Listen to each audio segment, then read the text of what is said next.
வணக்கம் மக்களே. இன்றைக்கி நம்ம புதுசாக ஒரு டாபிக் பேச போகிறோம். நம்ம நல்லவங்களா கெட்டவங்களான்னு எப்படி பார்க்குறது தெரியும்? நம்ம கூட இருக்கவங்க நல்லவங்களா கெட்டவங்களா எப்படி பார்க்குறது? ஒரு ரோஜா செடி இருக்குது. ஒருத்தனை கூட்டு போய் இந்த ரோஜா செடியை பாருங்கள். அவன் ரோஜாவை மட்டும் பார்த்தோம்னா அவன் நல்லவன்னு அர்த்தம்.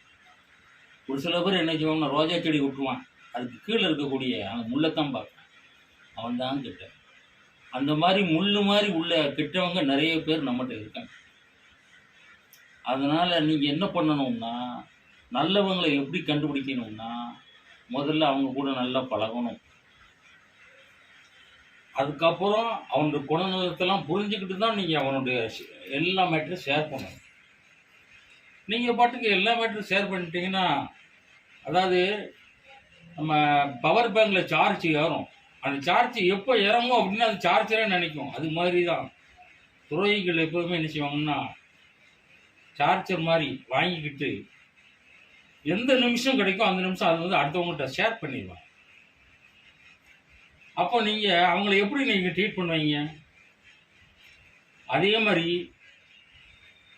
நல்லவங்களை நீங்கள் கண்டுபிடிக்கணும்னா, அவங்க எவ்வளோ தூரத்தில் இருந்தாலும் அவங்க நல்லவங்களாக தான் இருப்பாங்க. கெட்டவங்க எப்பவுமே நம்ம பக்கத்தில் தான் இருப்பாங்க.